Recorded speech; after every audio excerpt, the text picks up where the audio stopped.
नमस्कार, मैं विक्रम सिंह। बच्चों, उपसंयोजी यौगिकों का नामकरण आईयूपीएसी में आपके लिए बहुत इंपॉर्टेंट है, एग्जाम में आते हैं। मैं आपको सिखाते हुए उनके नियम भी बताते जाऊंगा, तो आप मेरे साथ आईयूपीएसी नेमिंग सीखें। बस एक ही काम है कि कॉपी और पेन लेकर के बैठिए और एक एक चीज़ों को लिखते हुए समझते जाइए। बहुत आसान है, मैं आपको बता रहा हूँ कितना आसान है। अब ये तो कितना आसान है, कुछ चीज़ों को जानने के बाद बड़ा आसान होगा, लेकिन कुछ चीज़ों को जानना ही होगा जिसके आधार पर वो आसान हो जाएगा। आईयूपीएसी नेमिंग जानने से पहले इस बात का भी बहुत ध्यान रखें कि होता क्या है कुछ चीज़ें। तो आज की क्लास में मैं आपको आईयूपीएसी नामकरण सिखाने वाला हूं, उपसंयोजी यौगिकों का आईयूपीएसी में नामकरण, उपसंयोजी रसायन के अंतर्गत। यानी किसका नामकरण? आप जानते हो, जैसे मैं कह दूं कि K4FeCN6 का नाम क्या होगा। ऐसे कई चीजें, COCl6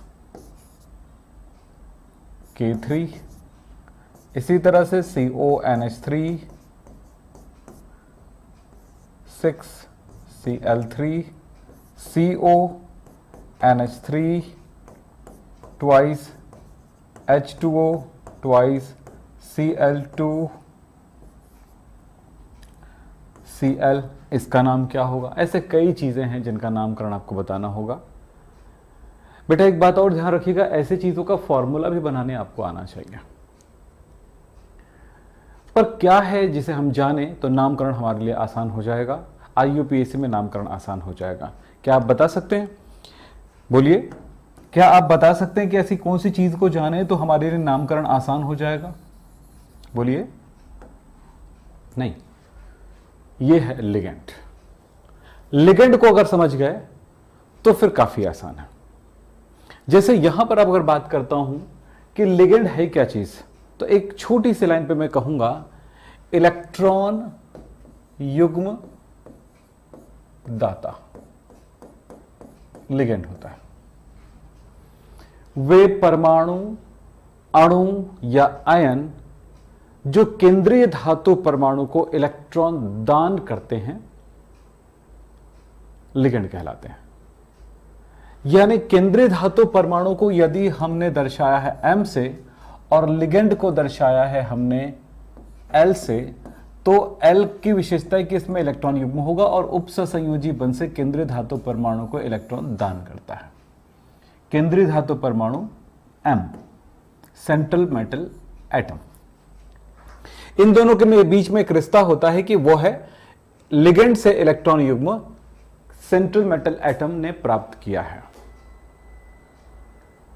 तो केंद्रीय धातु परमाणु वो है जो इलेक्ट्रॉन युग्म ग्रहण करता है, लिगेंड वह है जो इलेक्ट्रॉन युग्म दाता है। तो हम इसको परिभाषित कर सकते हैं, वह परमाणु, अणु या आयन, वह परमाणु, अणु या आयन जो केंद्रीय धातु परमाणु को इलेक्ट्रॉन युग्म दान कर उपसंयोजी बंध से जुड़ा होता है, लिगेंड कहलाता है। बस इतनी ही कहानी है। वही परमाणु इलेक्ट्रॉन दान करेगा जिसके पास इलेक्ट्रॉन युग्म होगा। जैसे अगर उदाहरण देता हूं मैं आपको, तो देखिए NH3 एक लिगेंड है क्योंकि नाइट्रोजन पर एक इलेक्ट्रॉन युग्म है।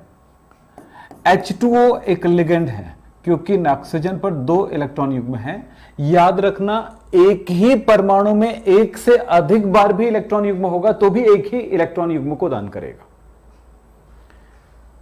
Cl-, इसमें तो देखिए आप 4 इलेक्ट्रॉन युग्म है। युग्म मतलब होता है जोड़ी, इलेक्ट्रॉन का पेयर 4 है। ये सब लिगेंड है। इसी तरह से देखें NH2 इलेक्ट्रॉन युग्म, CH2 CH2 NH2, यहां पर दोनों नाइट्रोजन परमाणु इलेक्ट्रॉन युग्म दान कर रहा है, तो इलेक्ट्रॉन युग्म दाता लिगेंड होता है। तो ये सब लिगेंड है।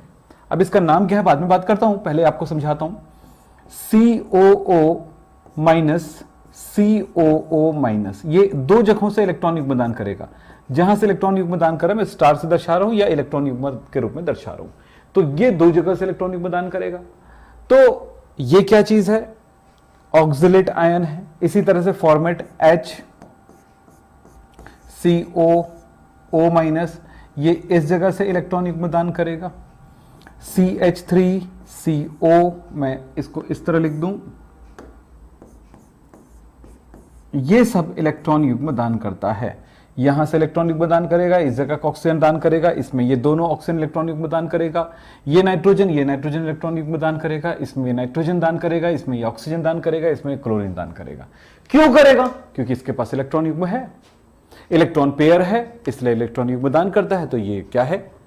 ये इलेक्ट्रॉन युग्म दाता है। सिंपल बात कहेंगे, इलेक्ट्रॉन युग्म दाता लिगेंड होता है, और इलेक्ट्रॉन युग्म दाता को एक तरह से आप जानते हो कि ये लुईस क्षार होता है। लुईस क्षार, यानी जितने भी लुईस क्षार हैं या लेविस बेस है, वो सभी क्या होता है? लिगेंड होता है। ये एक छोटी सी बात को आप पकड़ लीजिए अपने पास, बस इतना। क्या क्लियर है? लिगेंड क्या है? इलेक्ट्रॉन युग्म दाता लिगेंड होता है। बस क्या बोला? इलेक्ट्रॉन युग्म दाता लिगेंड होता है, चाहे वो परमाणु हो, चाहे वो अणु हो, चाहे वो आयन हो, कुछ भी हो। जैसे यहां पर देखें, यहां पर मैं आपको दिखाना चाहूंगा कि यहां पर ये आयन है, यहां पर ये दोनों अणु हैं, ये भी अणु है, ये आयन है, ये आयन है। परमाणु में, चलो नियॉन की बात करता हूं, नियॉन पर इलेक्ट्रॉन युग्म है, तो कहीं पर ये इलेक्ट्रॉन युग्म दाता के रूप में काम करेगा, और ये कहीं पर ये लिगेंड का भी काम करेगा। तो जो इलेक्ट्रॉन युग्म दान करता है उसे हम कहते हैं लिगेंड। क्या कहते हैं? लिगेंड। क्लियर? लिगेंड। तो बेटा आपने देखा होगा, जैसे यहां पर CN- एक लिगेंड है, साइनाइड लिगेंड है, जो इलेक्ट्रॉन युग्म दान करता है यहां से। तो आप एक चीज सोचिए, K4FeCN6 में आप देख रहे हो ये लिगेंड है, ये जो दिख रहा है वो क्या है? लिगेंड है, ये लिगेंड है।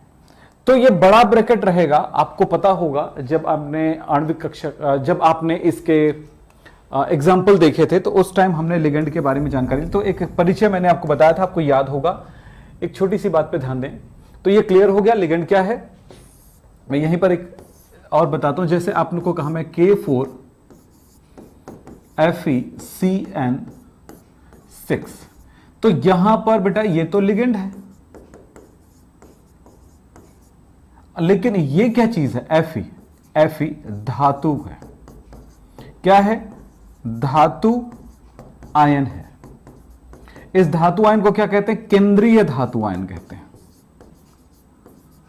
तो पूरा शब्द पे ध्यान देंगे, केंद्रीय धातु आयन। लिगेंड वह परमाणु, अणु या आयन है। ये यहां पर लिगेंड क्या है? CN- है। लिगेंडों को पहचानना है कि उस पर कौन सा चार्ज होता है, वो जानना पड़ेगा, उसका नाम क्या होता है उसे जानना पड़ेगा, फिर नामकरण आपके लिए आसान हो जाएगा। तो यहां पर ये CN- जो है एक लिगेंड है, जो केंद्रीय धातु परमाणु यानी कि आयरन को इलेक्ट्रॉन युग्म दान करता है। अगर इसकी पूरी संरचनाओं की तरफ चलेंगे तो CN- की बात करते हैं। C अंतिम कोश में 4 इलेक्ट्रॉन, नाइट्रोजन अंतिम कोश में कितने इलेक्ट्रॉन होता है? देख रहे हैं? तो यहां पर 1, 2 और ये 3 बंद हुआ। इलेक्ट्रॉन इसमें माइनस चार्ज यहां पर आएगा कार्बन पर, और इस पे एक बाहर का इलेक्ट्रॉन लिया है, इसलिए क्योंकि इलेक्ट्रॉन ग्रहण किया, इसमें माइनस चार्ज। ये इलेक्ट्रॉन युग्म दान करता है केंद्रीय धातु परमाणु Fe को, Fe2+ को। तो अगर मैं इसकी पूरी संरचना को देखूं तो इसकी पूरी संरचना कैसे दिखाई देगी, इसको समझो थोड़ा सा। आयरन ये है, CN- CN-, CN-, CN-, CN-, CN-, ये सभी इलेक्ट्रॉन युग्म आयरन को दान करता है। देख रहे हैं? तो ये ऐसी ये घटना है, हुआ है इसमें। इसी वजह से इसको ये जो इसको कहते हैं लिगेंडों से घिरा हुआ पूरा वो मंडल, वो एटमॉस्फेयर, उसको कहा जाता है उपसंयोजी मंडल। तो यह उपसंयोजी मंडल, जिसको ब्रैकेट के रूप में दर्शाया जाता है उपसंयोजी मंडल। तो जो जानकारी जरूरी था वो जानकारी मैंने दे दिया है। तो आप ये इतना जानते हो कि इसको कहते हैं कॉम्प्लेक्स, यानी कि कहते हैं संकुल।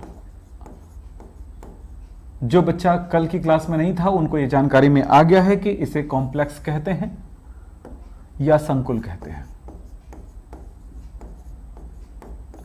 तो आपको क्लियर हो चुका है, बड़ा ब्रैकेट का पूरा भाग कॉम्प्लेक्स कहलाता है। कॉम्प्लेक्स में दो चीजें होता है, केंद्रीय धातु परमाणु यानी धातु होता है, और दूसरा धातु से जुड़ा हुआ लिगेंड होते हैं।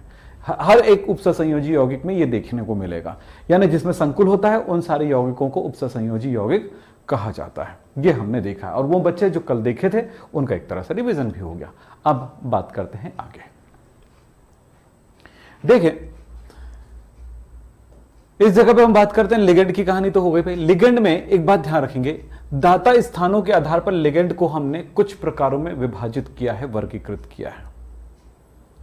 आप यहां पर देख रहे थे कि भाई ये NH3 एक ही इलेक्ट्रॉन युग्म दान करता है, ये 2 इलेक्ट्रॉन युग्म दान कर रहे हैं, ये 1 दान कर रहे हैं, ये 2 दान कर रहे हैं, ये 1 इलेक्ट्रॉन युग्म दान कर रहे हैं, ये भी 1 दान कर रहे हैं, ये भी 1 दान कर रहे हैं। तो ऐसा लिगेंड जो केवल 1 इलेक्ट्रॉन युग्म केंद्रीय धातु परमाणु को दान करता है, यानी ऐसा लिगेंड जिनमें एक ही दाता स्थान होता है, इलेक्ट्रॉन युग्म दान करने वाला स्थान होता है, तो ऐसे लिगेंड को एक दंतुर लिगेंड कहते हैं, मोनोडेंटेट लिगेंड कहा जाता है। तो चलो लिगेंड के प्रकारों की तरफ चलते हैं। दाता स्थानों की संख्या के आधार पर लिगेंड को वर्गीकृत करेंगे। तो पहला लिगेंड है एक दंतुर यानी यूनिडेंटेड लिगेंड्स। उदाहरण यूनिडेंटेड लिगेंड्स, इसमें एक ही दाता स्थान होगा, और उदाहरण में दे देता हूं। उदाहरण अभी बताया था ना मैंने, NH3 CN minus, H2O, NO minus, NO plus, HCOO minus. ऐसे बहुत सारे लिगेंड होंगे जिसमें केवल एक ही लिगेंड होगा, एक ही स्थान होगा जो इलेक्ट्रॉन युग्म दान करेगा। इसमें नाइट्रोजन है, इसमें कार्बन है, इसमें ऑक्सीजन है, इसमें ऑक्सीजन है, इसमें नाइट्रोजन भी हो सकता है। यहां पर नाइट्रोजन ऑक्सीजन दोनों में से कोई भी हो सकते हैं, यहां पर ऑक्सीजन है। यहां आगे चलते हैं, दोनों क्यों बोल सकते हैं, क्योंकि वो एम्बिडेंट कहलाते हैं। तो एम्बिडेंट लिगेंड क्या होता है उसके बारे में भी बात करेंगे आगे जाके। दूसरी बात होता है द्विदंतुर लिगेंड। द्विदंतुर लिगेंड यानी बाइडेंटेट लिगेंड, ऐसा लिगेंड जिनमें 2 स्थान होता है इलेक्ट्रॉन युग्म दान करने के। तो क्या कह सकते हैं, इसमें क्या होता है, 2 दाता स्थान होता है। जैसे उदाहरण के तौर पे मैं आपको बोलूं, NH2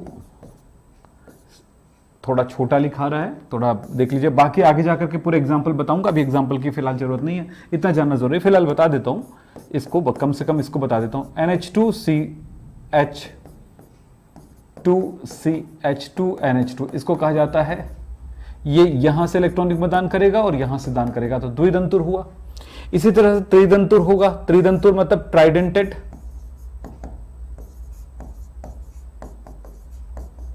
लिगेंड 3 स्थान होगा इसमें। इसी तरह से चतुष्दंतुर, टेट्राडेंटेड।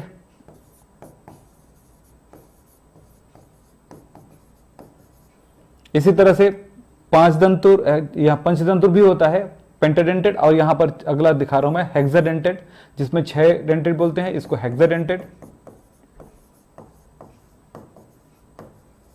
6 स्थान होते हैं इलेक्ट्रॉन युग्म दान करने के। तो इसके सबके एग्जाम्पल है, एग्जाम्पल अभी तुरंत जरूरी नहीं है, सबके एग्जाम्पल बताऊंगा एक एक करके। लेकिन सबके एग्जाम्पल को रट्टा मारने से अच्छा है कि उन चीजों को समझे कि उनका नाम क्या होता है, लिगेंडों का हम नामकरण कैसे करेंगे, इनको जानना बहुत जरूरी होता है। तो चलिए, हमने लिगेंड के बारे में जाना है कि लिगेंड क्या होते हैं। इलेक्ट्रॉन युग्म दाता लिगेंड कहलाता है, यानी लुईस क्षार है, लिगेंड कहलाता है। और यह लिगेंड किसी भी संकुल में होगा, और संकुल है मतलब उपसंयोजी यौगिक बनेगा। अब नामकरण हमारे लिए काफी जरूरी है यह जानना। जैसे मैं अगर यहां पर बोलूं बेटा कि मैं इसका नामकरण करना चाहता हूं, K4FeCN6 का नामकरण करना चाहूं तो मुझे क्या परेशानी आएगी बताइए। कुछ तो परेशानी है ना कि मैं इसका नामकरण कैसे करूं। तो पहली बात है कि नियम नहीं पता है सर, है ना, यही परेशानी है ना सबसे पहला। तो नियम नहीं पता, तो पहले हमको नियम जानना चाहिए। पहली बात तो ये नियम जानना चाहिए। तो थोड़ा सा मैं आपको हल्का फुल्का नियम बताता हूं, जिसके बेस पर पूरा नामकरण आपके लिए आसान हो जाएगा। देखो बेटा, मैं यहां पर एक छोटा सा लाइन लिख रहा हूं, उसको ध्यान से देखिए, अपनी कॉपी में जरूर नोट करना। IUPAC नामकरण। सारे बच्चों को यह पता होना चाहिए कि आप कार्बनिक यौगिकों का नामकरण नहीं कर रहे हैं ना IUPAC में। यहां पर जो नामकरण है वो उपसंयोजी यौगिकों का नामकरण है IUPAC में, कोऑर्डिनेशन कंपाउंड का नामकरण है IUPAC में। इस बात को जरूर ध्यान रखें, नहीं तो फिर दिमाग में एक बात बैठ जाएगा, भैया हम नामकरण तो कार्बन दिख नहीं रहा है, तो कार्बन से रिलेट नहीं है, ये इनऑर्गेनिक केमिस्ट्री का है, उपसंयोजी यौगिकों का नामकरण है। देखिए, सबसे पहली बात है, नामकरण करते समय क्या करें?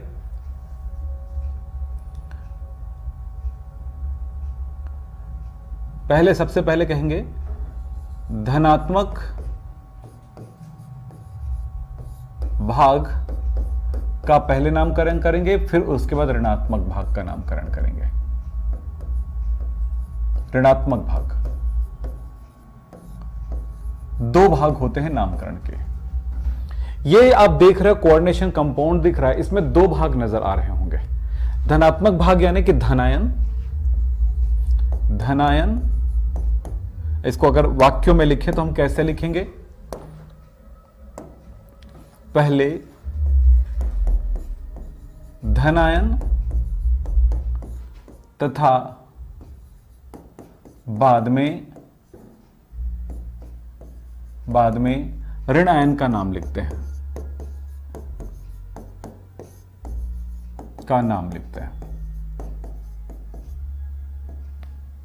बाद में ऋण आयन का नाम लिखते हैं। नोट कर लो, जिसको शॉर्ट में लिखा है हमने इस तरह से, धनायन भाग फिर ऋणायन का भाग। तो यहां पर अगर आप ध्यान से देखो तो K प्लस ये एक धनायन है, K प्लस यहां पर क्या है? पॉजिटिव पार्ट है, और इसके बाद ये वाला भाग यहां पर कॉम्प्लेक्स नेगेटिव भाग है। तो नाम पहले किसका लिखना है आपको? K वाले भाग का नाम पहले लिखना है, फिर उसके बाद नेगेटिव वाले भाग का नाम लिखना है। दूसरा एग्जांपल में अगर इस तरफ चलता हूं मैं, चलिए मैं एक एग्जांपल और देता हूं, CONH3 6Cl3।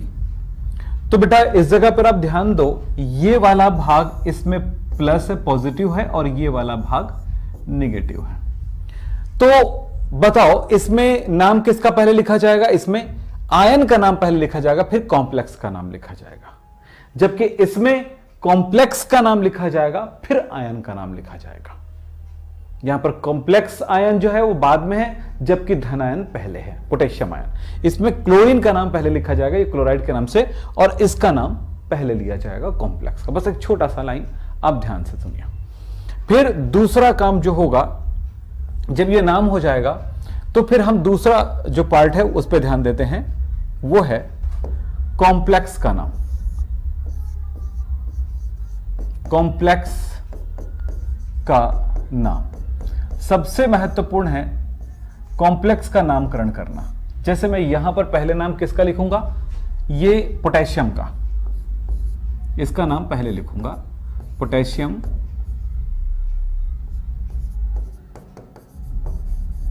पोटेशियम, और उसके बाद इस कॉम्प्लेक्स का नाम लिखूंगा, कॉम्प्लेक्स का नाम लिखूंगा।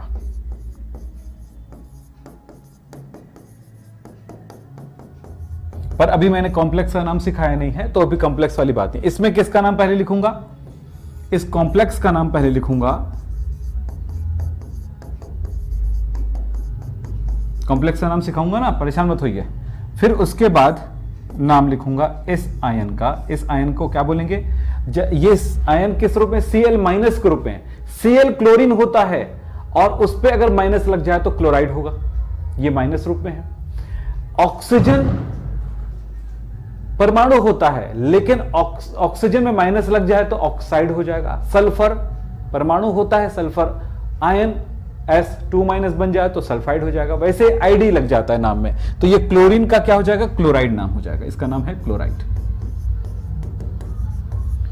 आयन का नाम आपको पता होना चाहिए इस तरह से। तो चलिए, ये बात तो क्लियर हो गया भाई कि हमें कॉम्प्लेक्स वाला पार्ट का नामकरण सीखना है। अब बच्चों ध्यान रखना, कॉम्प्लेक्स का नामकरण करते समय इस बात का ध्यान देना कि कॉम्प्लेक्स में नाम लिखते समय पहले लिगेंड का नाम लिखेंगे, लिगेंड का नाम लिखेंगे और फिर उसके बाद केंद्रीय धातु परमाणु का नाम लिखेंगे।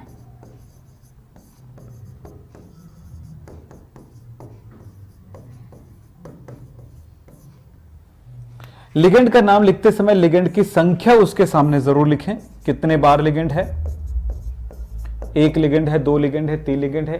संख्या कैसे लिखा जाता है यह भी जानकारी रख लीजिएगा। एक लिगेंड हो तो उसमें संख्या बताने की जरूरत नहीं है, अगर दो हो तो दो की संख्या में कितना लिखे, दो के लिए डाई, यहां पर लिख रहा हूं, ध्यान से सुनिएगा संख्या को कैसे लिखा जाता है। दो के लिए डाई, दो बार हुआ तो, तीन बार हो तो ट्राई, चार बार हो तो टेट्रा, पांच बार हो तो पेंटा कहा जाता है, छह बार हो तो हेक्सा कहा जाएगा। संख्या जैसे इसमें लिगेंड CN है तो CN कितने बार है, 6 बार, तो CN का जो भी नाम होगा वो लिखेंगे, लेकिन उससे पहले उसकी संख्या लिखेंगे। 6 बार है मतलब 6 हेक्सा, फिर लिगेंड का नाम लिखेंगे। लिगेंड का नाम बताता हूं, आप हड़बड़ाइए मत, बिल्कुल आसान होता है नामकरण करना, ठीक है। दूसरी बात, ये नामकरण फिर उसके बाद लिगेंड का नाम लिखा जाएगा। लिगेंड में क्या होगा जैसे दिखाता हूं, अगर CN माइनस है तो साइनो होगा, CN माइनस है तो साइनो होगा, Cl माइनस है तो क्लोरो होगा, क्लोरो या क्लोराइडो, क्लोराइडो आज के डेट में लिखा जाता है तो क्लोराइड से क्लोराइडो हो गया। अभी लिखूंगा, थोड़ा दो चार चीजों को लिख देता हूं। H2O हो लिगेंड में तो इसको लिखा जाएगा एक्वा, इसी तरह से NH3 हुआ तो लिखा जाएगा एमीन, AMMINE। तो ये थोड़ा सा मैंने हल्का सा हिंट दिया है आपको, तो देखो क्या नाम हुआ। लिगेंड का नाम पहले लिखेंगे, उसके बाद केंद्रीय धातु परमाणु का नाम लिखेंगे। यहां पर इस कॉम्प्लेक्स में किसका नाम लिखा जाएगा, लिगेंड का नाम लिखा जाएगा। लिगेंड का नाम कैसे लिखेंगे मैंने बताया, देखो कॉम्प्लेक्स का नामकरण करेंगे तो सबसे पहले लिगेंड का नाम लिखेंगे। लिगेंड के नाम से पहले हम संख्या लिखेंगे कि कितने बार है, 2 बार है वो लिगेंड, 2 बार है, 3 बार है, 4 बार है, कितने बार है, लिगेंड है 6 बार है, तो 6 बार है तो इसके लिखेंगे हेक्सा, तो इसका नाम यहां से हो जाएगा हेक्सा। लिगेंड का नाम पहले आएगा, फिर केंद्रीय धातु परमाणु का नाम होगा, तो यहां पर हेक्सा साइनो होगा, तो इसका नाम हो जाएगा हेक्सा साइनो। ये देखो साइनो लिखे हैं तो 6 बार है ये साइनाइड, तो हेक्सा साइनो हो गया। उसके बाद दूसरा नाम लिखेंगे कॉम्प्लेक्स के नाम में, फिर केंद्रीय धातु परमाणु का नाम लिखेंगे। केंद्रीय धातु परमाणु वो है क्या चीज, आयरन है, तो बेटा इस पे ध्यान देना, केंद्रीय धातु परमाणु, ये इसको मैं M कह रहा हूं। केंद्रीय धातु परमाणु अगर निगेटिव कॉम्प्लेक्स के अंदर है तो इसके नाम के अंत में ATE जोड़ देंगे। देखो मैंने क्या लिखा है, ATE जोड़ेंगे M के नाम के अंत में। जैसे आयरन है, आयरन को एक्चुअली फेरम कहा जाता है, और ये देखिएगा ये ऋणात्मक कॉम्प्लेक्स में है, ऋणात्मक कॉम्प्लेक्स में है, तब ATE जोड़ेंगे। बाकी किसी कंडीशन में ATE नहीं जोड़ेंगे। हो सकता है कि इसमें ये उदासीन लिगेंड में कॉम्प्लेक्स में हो सकता है कि ये पॉजिटिव कॉम्प्लेक्स में हो, तो इसमें ATE नहीं जोड़ा जाता है। मैं क्रॉस कर दिया हूं, देखो छोटी सी लाइन एक शॉर्ट पॉइंट में लिखा है जिसको आपको पकड़ना है। तो देखो बेटा ये आयरन है, Fe क्या चीज होता है, Fe फेरम होता है, लेकिन अगर फेरम, आयरन इसको क्या कहते हैं, आयरन भी कहते हैं, तो फेरम है, तो फेरम में आपने ATE जोड़ा तो इसका नाम हो जाएगा फेरम, यह इसका फेरेट हो जाएगा। UM को हटा करके ATE जोड़ा है तो फेरेट हो जाएगा, तो इसका नाम हो जाएगा, देखें इसका नाम आपने लिख लिया, इसका नाम लिख लिया। अब फिर इसके बाद देखो, पहले किसका नाम, लिगेंड का नाम हो गया, फिर उसके बाद केंद्रीय धातु परमाणु, केंद्रीय धातु परमाणु आयरन है, आयरन का नाम उसके बाद लिखेंगे, उसका नाम हो जाएगा फेरेट। ATE लगाया, ATE क्यों लगाया, क्योंकि ये आयरन जो है निगेटिव कॉम्प्लेक्स के अंदर है। ये बात मैं थ्योरी में भी लिख दूंगा, परेशान मत होइएगा, ये सारी चीजें मैं थ्योरी में भी लिख दूंगा। तो ये फेरेट हो गया। फेरेट लिखने के बाद इसके बाद एक चीज पे ध्यान देना, यहां पर एक ब्रैकेट लगेगा, ब्रैकेट में ऑक्सीकरण संख्या लिखा जाएगा, यहां पर ऑक्सीकरण संख्या लिखा जाएगा। रिवाइज करूंगा पूरी बातों को तो एकदम क्लियर हो जाएगा, बस इसको समझ लो, 10 बार समझो, 10 बार समझो, 20 बार समझो, हर एक का नामकरण आपको करने आ जाएगा।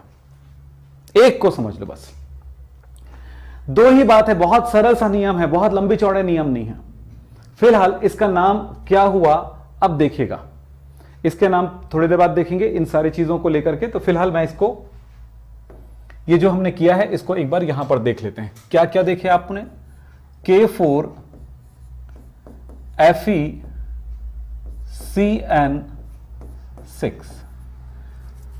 किसका नाम पहले लिखना चाहिए हमको, पॉजिटिव भाग का, फिर उसके बाद नेगेटिव भाग का, ये नेगेटिव है तो इसका पॉजिटिव वाले पार्ट में इसका नाम हो जाएगा, K का नाम हो जाएगा पोटेशियम,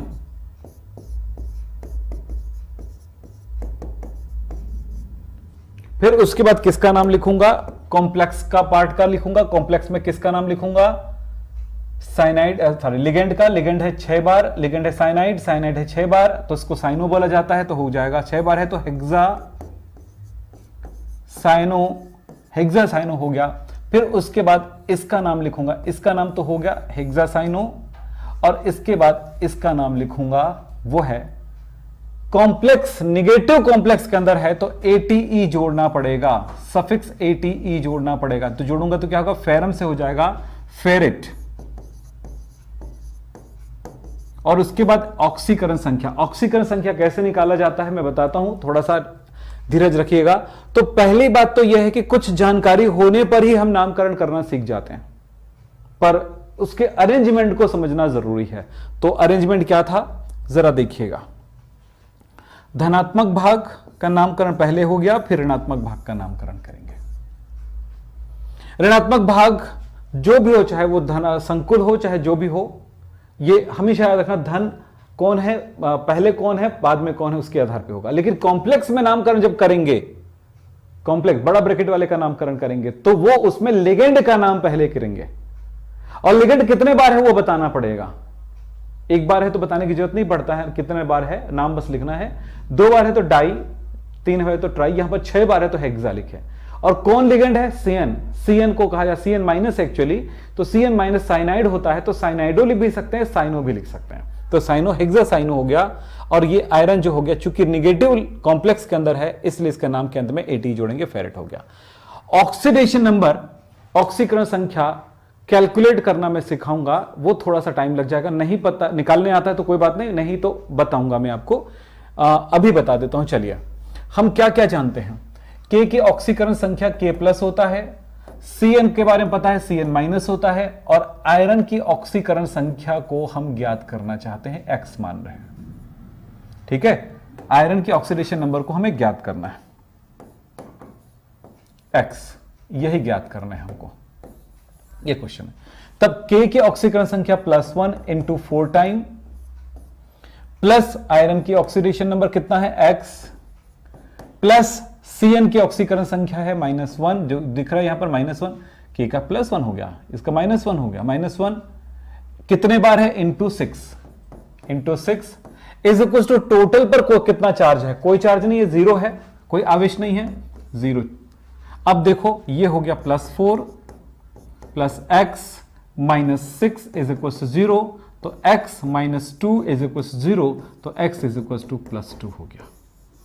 तो ऑक्सीकरण संख्या 2 आया, अर्थात ये हो गया रोमन नंबर पे 2, तो यहां पर ऑक्सीडेशन नंबर ऐसे ब्रैकेट में। तो धातु का नाम लिखने के बाद एक ब्रैकेट में रोमन नंबर पर हम नंबर लिख देते हैं, वही है ऑक्सीडेशन नंबर। इस तरह से सिर्फ एक नाम को अगर पहचान लिए बनाने आ गया तो सब नामकरण आपको आ जाएगा। लिगेंडो को याद करना पड़ेगा, उसके लिस्ट याद रखना पड़ेगा, उसका लिस्ट मैं बना के आपको देता हूं थोड़ी देर में। तो यह है, हमने इनका नामकरण किया है। चलिए, जिन बच्चों को इनको दोबारा देखना है या समझना चाहते हैं वो दोबारा इस वीडियो को जरूर देखें और उसके बाद समझने की कोशिश करें। फिलहाल एक का तो मैं बताया, एक दूसरा एग्जाम्पल मेरे पास और रखा हुआ है, ये फिर से याद कर लो क्या क्या चीज है। बेटा अंदर में है तो लिगेंड है, बाहर है तो आयन है, ध्यान रखना। ब्रैकेट के अंदर है तो लिगेंड है, ब्रैकेट के बाहर है तो वो आयन है, याद रखना। शब्द पे ध्यान देना, लिख लो कहीं पे। ब्रैकेट के अंदर है तो लिगेंड है, ब्रैकेट के बाहर है तो आयन है। एक धातु होता है, ब्रैकेट के अंदर एक धातु होता है, धातु के बाद जितना बचा वो लिगेंड है, और ब्रैकेट के बाहर जितना भी है वो आयन है। लिख लिया करो, पॉज करके लिख लिया करो, कोई बात अगर आपके दिमाग से निकल जाता है, फिसल जाता है तो। चलो यहीं पर दिखा देता हूं मैं लिगेंड आयन की पहचान।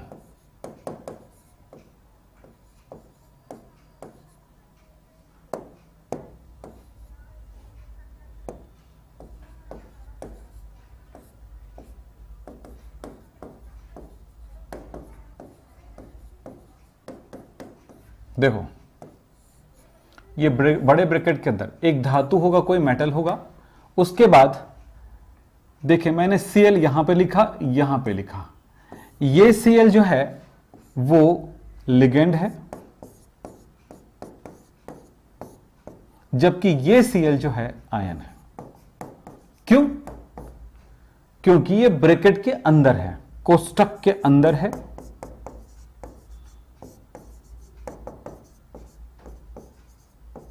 कोष्टक के अंदर है इसलिए ये लिगेंड है, और ये कोष्टक के बाहर है, कोष्टक के बाहर है। बेटा आप जमाने से पढ़ते आ जा रहे हो कि Cl जो है, देखो Cl परमाणु है, Cl माइनस आयन है, तो ये अगर ये आयन है, ये अगर आयन है, आयन तब है जब ये ब्रैकेट के बाहर उपस्थित है, मैंने गोला लगा दिया बाहर, तब इसका नाम होगा क्लोराइड। लेकिन जब ये ब्रैकेट के अंदर हो तो ये कहलाता है लिगेंड, और लिगेंड है तो इसका नाम हो जाएगा, ऋणात्मक लिगेंड के नाम के अंत में ओ लगाते हैं, याद रखना, ऋणात्मक लिगेंड के नाम के अंत में यानी कि सफिक्स लगाते हैं ओ, तो इसका नाम हो जाएगा, यहां पर एक छोटी सी बात लगा देता हूं,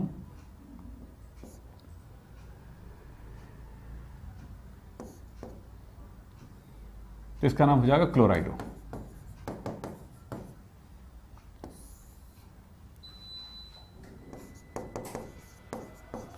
लिगेंड्स का नामकरण कैसे किया जाता है थोड़ा समझेंगे। लिगेंड 3 प्रकार का होता है।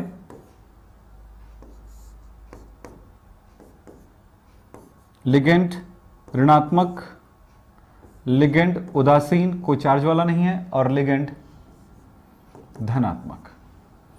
जो ऋणात्मक लिगेंड है इसमें सफिक्स लगेगा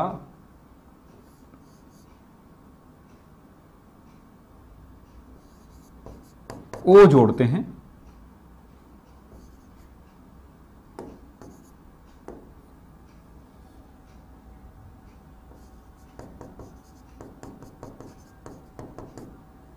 यानी कि ओ सफिक्स है। इसमें अकार्बनिक उदासीन लिगेंड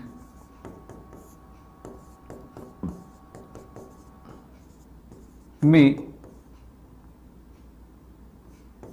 एल जोड़ते हैं, YL, और धनात्मक में EM जोड़ते हैं। ठीक है, तो आपने देखा ऋणात्मक में क्या जोड़ते हैं, O जोड़ते हैं, तो ये नाम क्या हो, क्लोराइड से क्लोराइडो हो गया। अगर इसी तरह से अगर मेरे पास होता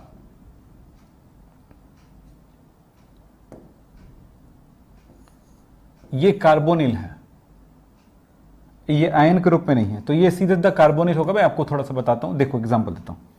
CO को कार्बोनिल कहा जाएगा, नील, YL जोड़ा गया है। EM NO plus EM, nitrosonium इसका नाम है, नाइट्रोसोनियम, देखो EM यहां पर नाइट्रोसोनियम कहते हैं इसको, यहां पर CN माइनस साइनो, देखो ओ लगा है। तो ये नामकरण का थोड़ा सा सिस्टम होता है, इसको ध्यान रखेंगे। अब चलो नामकरण एक आध एग्जाम्पल पे और काम करते हैं। कुछ बातों को ध्यान रखेंगे। लिगेंड की पहचान कैसे करा जाता है, वो ब्रैकेट के बाहर है तो आयन है, जबकि ब्रैकेट के अंदर है तो लिगेंड है। चाहे वो देखो इस तरह से इसका नाम क्या होगा, इसका अगर यहीं पे इसका ऐसा हुआ तो इसका नाम हो जाएगा क्लोरो या क्लोराइडो। इसको क्लोराइडो के नाम से जाना जाएगा, जबकि इसको क्या नाम से जाना जाएगा, क्लोराइड के नाम से जाना जाएगा। मैंने यहां पर भी बताया, देखिए Cl बाहर है ब्रैकेट का तो वो आयन है और आयन के नाम के लिए क्लोराइड और लिगेंड के नाम के लिए क्लोराइडो लिखा जाएगा। ये छोटी सी बात है जिसको आपको जानना है। कुछ लिस्ट बताना पड़ेगा मुझे, लेकिन पहले इन बातों को समझ लीजिएगा। चलिए हम थोड़ा सा काम करते हैं, यहीं पर ये वाला काम कर लेते हैं। चलिए एक एग्जांपल दिखाता हूं। CONH3 6Cl3। नामकरण कैसे करेंगे, जो बताया वहीं पर ध्यान दीजिएगा। धन भाग का नाम पहले लिखेंगे, फिर ऋण भाग का नाम लिखेंगे। धन भाग ये है, इसका कॉम्प्लेक्स का नाम लिखेंगे, फिर लास्ट में इनका नाम लिखेंगे। दूसरी बात है, कॉम्प्लेक्स का नाम लिखते समय किसका नाम पहले लिखा जाएगा, लिगेंड का नाम पहले लिखा जाएगा। ये NH3 लिगेंड का क्या बोलते हैं, NH3 को एमाइन कहते हैं। तो कुछ लिस्ट बताऊंगा मैं आपको, अगर वो लिगेंड है तो उसका नाम क्या होगा, कौन कौन सा लिगेंड है जिसका नाम क्या होना चाहिए, इसका लिस्ट बताऊंगा अभी थोड़ी देर में। तो उनको आप जरूर नोट करिएगा, उसी के बेस पर नामकरण होता है। फिलहाल NH3 को क्या कहा जाता है, एमीन कहा जाता है। कितने बार है, 6 बार है। चलिए लिगेंड का नाम लिखेंगे, फिर केंद्रीय धातु परमाणु का नाम लिखेंगे कॉम्प्लेक्स में। तो चलिए ये इसका नाम पहले लिखूंगा तो नाम होगा हेक्सा एमीन। इसको एमीन कहते हैं, AMMINE, एमीन। फिर उसके बाद केंद्रीय धातु परमाणु का नाम लिखूंगा। केंद्रीय धातु परमाणु का नाम लिखते समय इस बात का ध्यान देना है कि वो कॉम्प्लेक्स किस में है। केंद्रीय धातु परमाणु किस कॉम्प्लेक्स में, पॉजिटिव कॉम्प्लेक्स में केंद्रीय धातु परमाणु होता है तो उसमें ATE नहीं जोड़ते हैं। सिर्फ नेगेटिव पर होता है तब ATE जोड़ते हैं। इसमें नेगेटिव में था तो ATE जोड़े। तो यहां पर ATE नहीं जोड़ेंगे तो क्या होगा, नाम पे ध्यान देना, इसमें ATE नहीं जोड़ेंगे, इसका नाम कोबाल्ट है तो कोबाल्ट ही रहेगा। कोबाल्ट ऑक्सीडेशन नंबर लिखेंगे, ऑक्सीकरण संख्या कैलकुलेट करेंगे तब पता चल जाएगा। फिर इसका ये क्या चीज है, क्लोराइड आयन है बेटा। अंदर होता है तो क्लोरो नाम होता है या क्लोराइड होता है, लेकिन बाहर है वो आयन है। जैसे sodium chloride, potassium chloride, beryllium chloride, वैसे ही क्लोराइड है ये। तो इसका नाम क्लोराइड है तो क्लोराइड ही रहेगा। इस तरह से अब इसकी ऑक्सीकरण संख्या कितना निकलेगा, देखो कैलकुलेट करते हैं। CO की ऑक्सीडेशन नंबर को X माने। NH3 का कोई आवेश नहीं होता है तो 0 होता है, 0 × 6 प्लस Cl का होता है -3 और टोटल 0। तो x + 0 - 3 = 0, x - 3 = 0, x = +3, oxidation number 3। ये लीजिए, इसका नाम हो गया हेक्साएमीन कोबाल्ट 3 क्लोराइड। मुझे कमेंट बॉक्स में जरूर बताओगे लिख के कि आपने आज कुछ सीखा कि नहीं, तब फिर हम सिस्टमैटिक तरीके से एक एक चीजों को लिखते हुए, एक एक नियमों को आपके सामने नोट्स के रूप में बनाते हुए आपको नामकरण डिटेल में सिखाएंगे शुरू से अंत तक। अब बताइए जरूर मुझे, अभी भी बता सकते हैं। अभी मैं आप लोगों को चैट देख रहा हूं, कुछ बच्चे बोल रहे हैं समझ में आ रहा है, कुछ बच्चे नहीं बोल रहे हैं। तो इसमें मैं कहूंगा कि अगर आप सचमुच में समझना चाहते हो तो कमेंट बॉक्स में जितनी मेरे पास कमेंट्स आएंगे, देखो चैट में जितना करोगे बेटा, वो एक पता चलता है कि एक ही बच्चा कई बार वही बात लिख रहा है, कई बच्चा ऐसा होता है। तो इस तरह से हाँ ना में बहुत सारी बातें आती है। तो मैंने थोड़ा कोशिश किया है कि छोटी छोटी चीजों का नामकरण आप सीख जाएं तो सब कुछ आ जाएगा। जैसे मैं लिखता हूं PT H2O 6Cl4। H2O ligand है, देखो H2O लिगेंड है।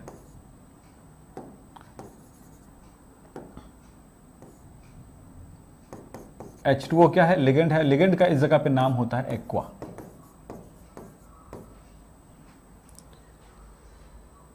बाकी सबका नाम जानते हो, ये प्लेटिनम है तो ये क्या होगा नाम, हेक्सा एक्वा। हेक्सा एक्वा, फिर नाम प्लेटिनम का हो जाएगा। तो प्लेटिनम क्योंकि ये धनात्मक कॉम्प्लेक्स के अंदर है तो इसके नाम में कोई चेंजेस नहीं करेंगे, तो ये होगा प्लेटिनम ऑक्सीडेशन नंबर, फिर ये हो जाएगा क्लोराइड, तो इसके ऑक्सीडेशन नंबर 4 आएगा कैलकुलेट करेंगे तो। इसी चीज में मैंने कुछ चेंजेस किया, PT Cl6Na2 क्या देखने को मिला, ये पॉजिटिव है सोडियम, तो इसका नाम, इसकी संख्या लगाने की जरूरत नहीं पड़ती, डाई सोडियम बोलने की जरूरत नहीं, ओनली सोडियम, लिगेंड की संख्या बताना है, आयन की नहीं, तो ये हो जाएगा सोडियम। इसमें भी ऐसा नहीं टेट्राक्लोराइड लिखने की जरूरत नहीं है ना, क्लोराइड ओनली। आयन की संख्या बताने की जरूरत नहीं क्योंकि अपने संयोजकताओं के अनुसार वो अपने आप अरेंज हो जाते हैं। तो यहां पर होगा सोडियम हेक्साक्लोरो, ये क्लोरो हो जाएगा, ये क्लोराइडो हो जाएगा क्योंकि लिगेंड है। लिगेंड का नाम क्या होता है, ये लिगेंड नहीं था, देखिए ये आयन था, जबकि देखो मैं यही बताया था कि अगर ये अंदर है तो क्लोराइडो, क्योंकि वो लिगेंड का नाम है। तो इसका पूरा लिस्ट आपको चाहिए ना, तो इसके लिए आपको अगले क्लास में अभी मुझे कमेंट बॉक्स में जरूर बताना होगा कि आप कल की क्लास को किस तरह चाहते हो, है ना, पूरी डिटेल चाहते हो या इतने के अंदर आपके बुक में जो लिस्ट है उसके आधार पे आप काम कर सकते हो। तो वो लिस्ट मैं अब लेके आ जाऊंगा आपके लिए। इसका क्या नाम होगा अब कॉम्प्लेक्स में, तो हेक्साक्लोराइडो हो जाएगा,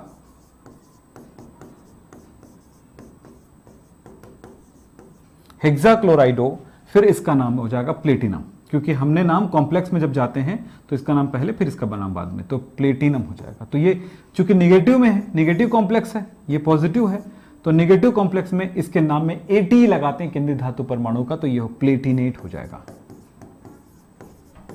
फिर ऑक्सीडेशन नंबर 4, इस तरह से। तो बेटा इस तरह से नामकरण होता है। नामकरण करना बहुत आसान होता है, लेकिन हाँ कुछ बातों को जानना जरूरी है, जो कि मैंने कहा कि आप याद रखिए कि ये लिगेंड के नाम, लिगेंड हो तो ये क्या चीज है, ये लिगेंड है तो इसका नाम हो जाएगा एक्वा, ये याद रखिएगा। NH3 के लिए क्या नाम लिखा जाता है, एमीन। इसी तरह से NH2 CH2 CH2 NH2, इसको कहा जाएगा एथिलीन डाइएमीन।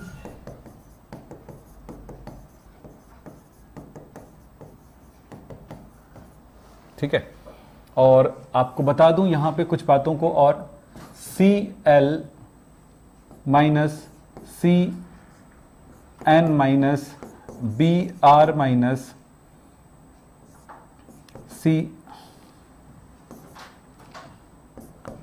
HCOO minus. अब समझना यह है कि अगर ये लिगेंड हुआ तो इसका नाम क्या होगा, इसका नाम होगा क्लोराइड, ये साइनाइड, ये ब्रोमाइड और ये फॉर्मेट।